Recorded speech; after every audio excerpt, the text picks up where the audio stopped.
Bharatiya Janata party दुनिया की सबसे बड़ी पार्टी सबसे पहले डॉक्टर संजय निषाद से गठबंधन का ऐलान करती है और इनको इतनी सीटें देती है। तो आज इन्हीं सब बातों पर चर्चा होगी और खास बात यह है कि ये लोग इतना ज्यादा टीवी में आ रहे हैं, चैनलों में आ रहे हैं, इतने ज्यादा इंटरव्यू इनके हो रहे हैं कि मैं बार बार आपसे कहता हूं, जब सवाल पूछने के लिए आता हूं तो मेरे पास रहता नहीं है। तो बात यही है कि आज भोजपुरी में इंटरव्यू होगा और बहुत अच्छी भोजपुरी डॉक्टर संजय निषाद बोलते हैं, तो भोजपुरी में पहला इंटरव्यू मैं करता हूं।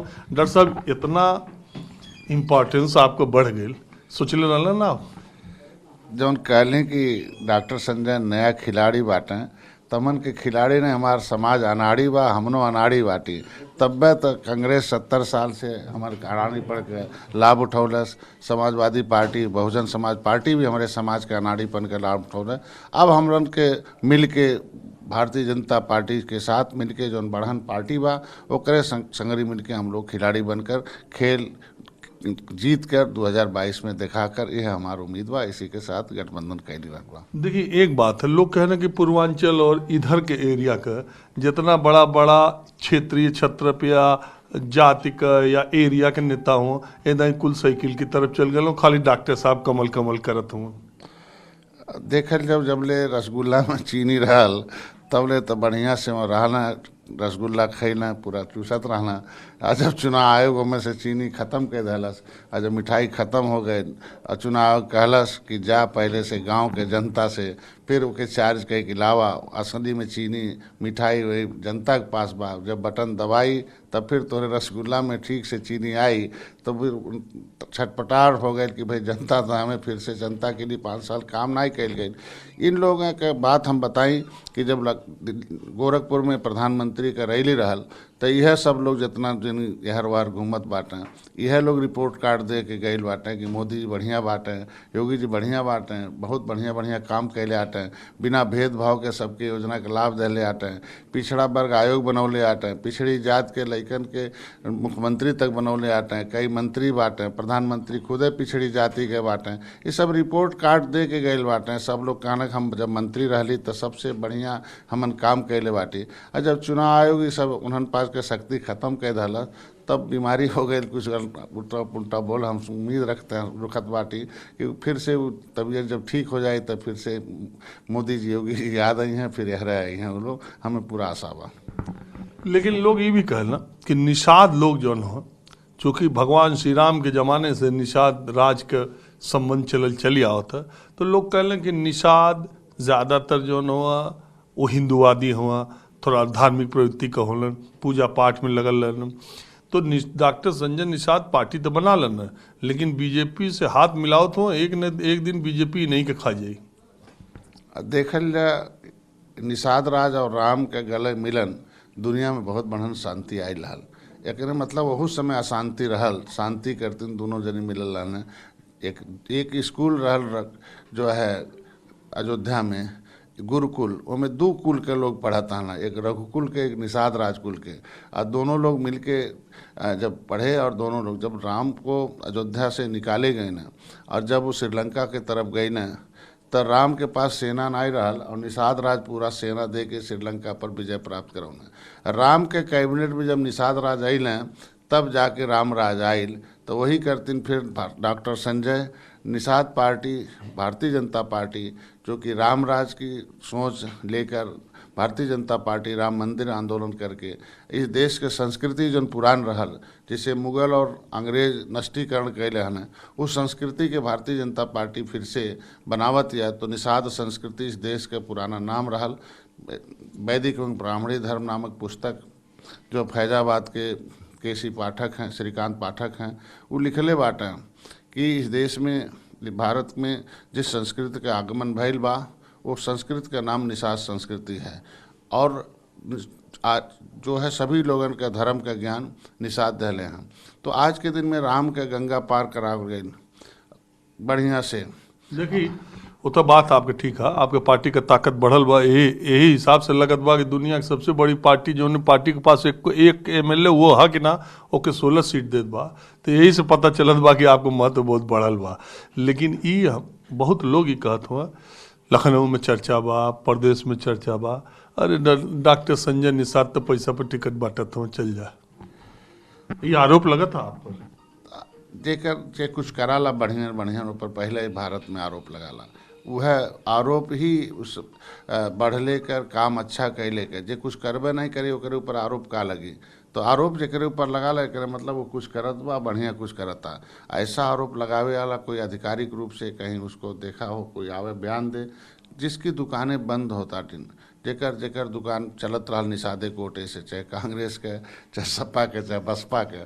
जब ही निषाद 18% केवट मल्ला बिंद कश्यप कहार धीवर एक बार बाटम सुरैया खुलवट चाई, जब एकर दशा दुर्दशा जब तोहरे टीवी चैनल पे चलल और जाके गाँव गाँव घूमला, नदी किनारे किनारे नाई किनारे पर नाई बैठला, उन्हन के झोपड़ी में बैठला, उन्हन के सब स्थिति परिस्थिति देखौला, तब समझ में आ गए सबके कि अरे हमन जेकर बटन दबौली हीरो हो गई और हमन के जीरो बना दहलस। तो एक छुअल महापाप बा।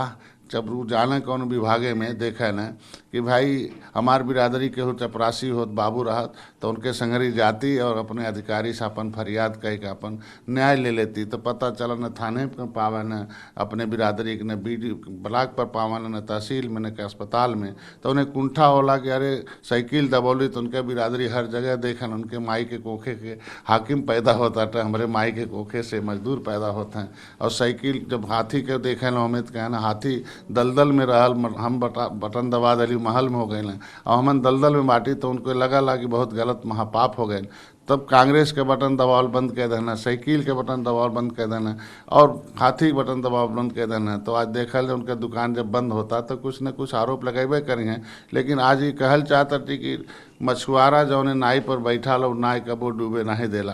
अभी तक नाई के लेकिन मछुआरा जब डूबे लगले तो अपने पहले ही कुछ जाला। नहीं, ऐसा बात नहीं बा। कितनो बड़ा आंधी तूफान आवाला ओके पहले मालूम हो जाला, तो अपने भी बता देला।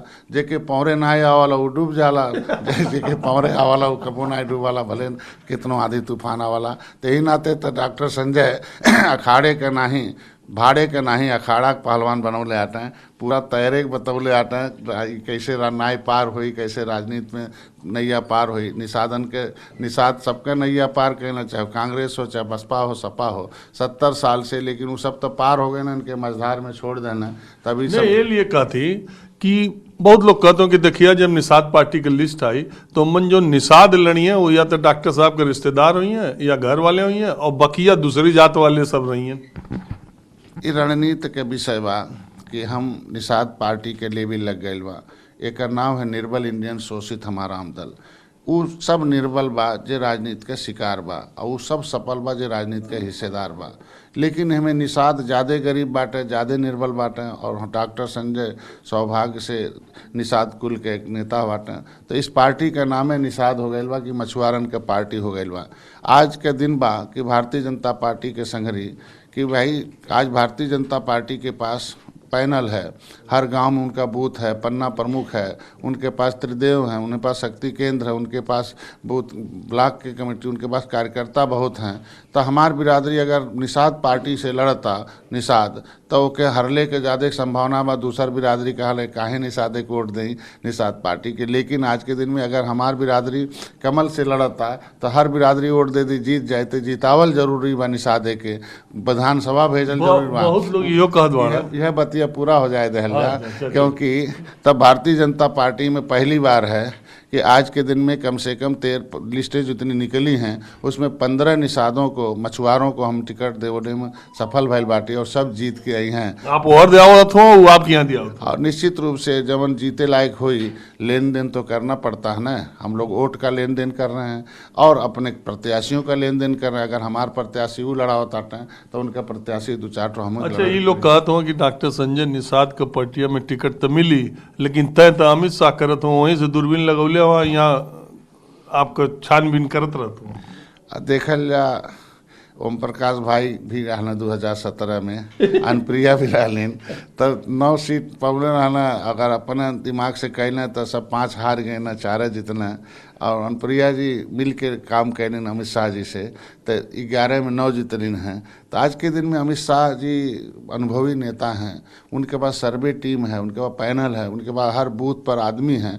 तो बूथ का आदमी बताएगा कि कौन पसंद हमार निषाद पार्टी के कार्यकर्ता के पसंद बा, भाजपा के कौन पसंद बा, जनता के कौन पसंद बा प्रत्याशी, और कौन जीत सकाला, कौन एक अच्छा छवि बा वो के अगर अमित शाह जी कहता रहे तो कौन खराबी बा। अब यही जनता चाहती है और हम भी चाहते हैं कि ऐसा प्रत्याशी रहे वो जीत जाए और सदन में जाए और गरीबन का भला करने का काम करे। हाँ, अब देखिए संजय निषाद जो टोपी लगाते हैं जय निषाद पार्टी की, उसमें खुद ही अपनी टोपी में ही डॉक्टर संजय निषाद जिंदाबाद लिखते हैं। एक आदमी ने इस पार्टी को कहां से कहां पहुंचाया, सिर्फ एक ही आदमी ने।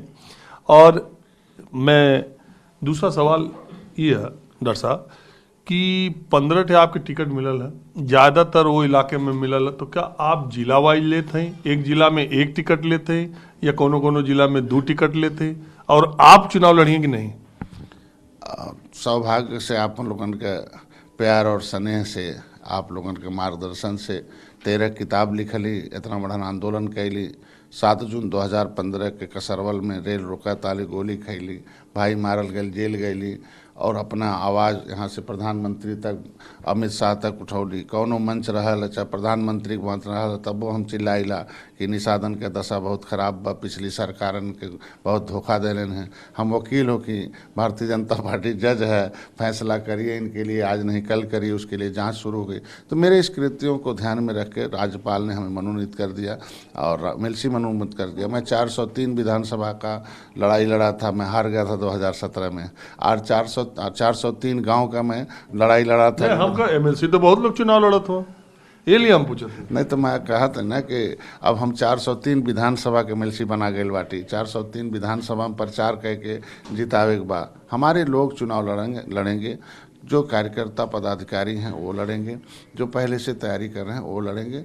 मैं जो कह रहा था कि आपको कि ये जान लें कि अब के चुनाव जो हमें सीट मिली हमें से सब सीट जीत के दिखावल जाए। और कैसे सीट मिली, चूँकि निषाद पार्टी के कार्यकर्ता, भारतीय जनता पार्टी कार्यकर्ता वोट के डरवावे ना, सही बात गांव में बतावे ना, तो सही बात बता